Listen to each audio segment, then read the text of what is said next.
এখানে আমরা একটা সুন্দর বলদ গরু দেখতে পারতেছি দর্শক, সুন্দর সাদা সাদা দুইটা বলদ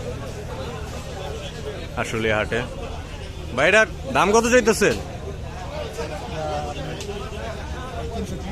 320 চাইতেছেন। দামাদামি কেমন পর্যন্ত হয়েছে? দেখতেছে। আচ্ছা, গরু কোথাকার? আমাদের হচ্ছে এই যে মুদাফা গ্রাম, টঙ্গী পশ্চিম থানা। আচ্ছা, তা হাল চাষ করি। আচ্ছা, গরু কি এই দুইটাই আনছেন? আমার এই দুইটা বাড়িতে আরো 5টা আছে। দুইটা বাড়িতে 5টা আছে ষাঁড় গরু। আচ্ছা, এটা 320 চাইছেন। ওজন কিরকম কি হবে এটার? 8.5-9। আচ্ছা, ঠিক আছে। কত হইলে ছাড়ার চিন্তা ভাবনা আছে? আমার চিন্তা ভাবনা ভাই, এটা তো আর কিরা কসম কাটার জিনিস না। জি জি। 300 হইলে আচ্ছা, 300 কম রেট যা হয় আল্লাহ। আল্লাহ বলে। আমরাও চাই আপনাদের যাতে তাড়াতাড়ি বিক্রি হয়ে যায়। এবং এটা কত চাইতেছেন? এটা ভাই সেম দামে চাইতেছে। 3,20,000। ওজন?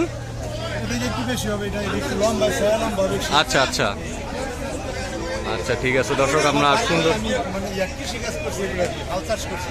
আচ্ছা, কৃষি কাজ করছে। আমি কৃষি কাজ করছি এগুলা দিয়ে। আচ্ছা, ঠিক আছে। আপনার নাম এবং নাম্বারটা একটু যদি দিতেন আমাদের খুব ভালো হয়। মোহাম্মদ রোকন ভাই। আচ্ছা, 01-888-16 59 59 01। ধন্যবাদ ভাই। আমরা চাই